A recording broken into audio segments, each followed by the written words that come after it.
ವರದಿ ಕೊಟ್ಟಿದ್ದಾರೆ 35 ವರ್ಷಗಳ ಬೇಡಿಕೆ. ಸೊ ವರದಿ ಅಕ್ಸೆಪ್ಟ್ ಆಗದ ಏನ್ ಕತೆ ಅಂತ ಫೋನ್ ಮಾಡಿಲ್ಲ.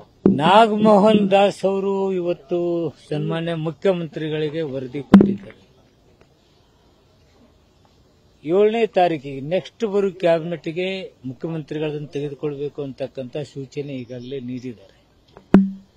ಇದು ಯಾವಾಗಲೂ ನಾನು ಹುನಗುಂದ ಚುನಾವಣೆಯಲ್ಲಿದ್ದಾಗ ಎಸ್.ಎಂ. ಕೃಷ್ಣಾಜಿ ಅವರು ಇದನ್ನು ಆಯೋಗ ನೇಮಕ ಮಾಡಿತು. ನಾನು ಜಿಲ್ಲಾ ಮಂತ್ರಿ ಇದ್ದೆ ಅವಾಗ. ಅಲ್ಲಿಂದ ಇಲ್ಲಿವರೆಗೆ ಆಯೋಗಗಳು ಬದಲಾವಣೆ ಮತ್ತೊಂದು ಮಗದೊಂದು ಆಗಿ ಸದಾಶಿವ ಆಯೋಗ ಅಂತಕ್ಕಂಥ ವರದಿ ಬಂತು.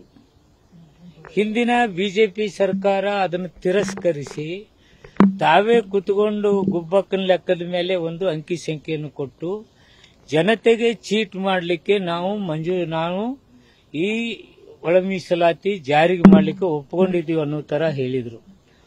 ಅಂತಹ ವಿಷಯದಲ್ಲಿನೂ ಸುಮ್ಮನೆ ಬಿಜೆಪಿಯವರು ನಾಟಕವನ್ನು ಮಾಡಿ ಜನತೆಗೆ ಚೀಟ್ ಮಾಡತಕ್ಕಂಥ ಕೆಲಸ ಅವರು ಮಾಡಿದ್ರೆ, ನಮ್ಮ ನಾಯಕ ಸಿದ್ದರಾಮಯ್ಯಜಿಯವರು ಮುಖ್ಯಮಂತ್ರಿಗಳು ಇವತ್ತು ಕಮಿಷನ್ ನೇಮಕ ಮಾಡಿ ದತ್ತಾಂಶಗಳನ್ನು ತಂದು ನಮ್ಮ ಚುನಾವಣೆ ಪ್ರಣಾಳಿಕೆಯಲ್ಲಿ ಪರಮೇಶ್ವರ ಸಾಹೇಬರ ಅಧ್ಯಕ್ಷತೆಯಲ್ಲಿ ಇದು ನಾವು ಘೋಷಣೆ ಮಾಡಿ ಇವತ್ತು ವರದಿ ಬಂದಿದೆ. 7ನೇ ತಾರೀಕಿಗೆ ಕ್ಯಾಬಿನೆಟ್ ಬಂದಿದೆ.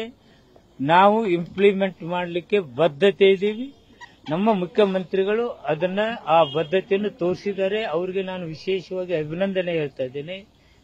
ನಾಗಮೋಹನ್ ದಾಸ್ ಅವರು ಹಾಗೂ ಅವರ ಟೀಮ್ ಇಷ್ಟು ಅಲ್ಪಾವಧಿಯಲ್ಲಿ ಒಂದು ರಿಪೋರ್ಟ್ ಕೊಡ್ತಕ್ಕಂಥ ಕೆಲಸ ಮಾಡಿದರೆ ಅವರಿಗೂ ನನ್ನ ವಿಶೇಷವಾದ ಅಭಿನಂದನೆ.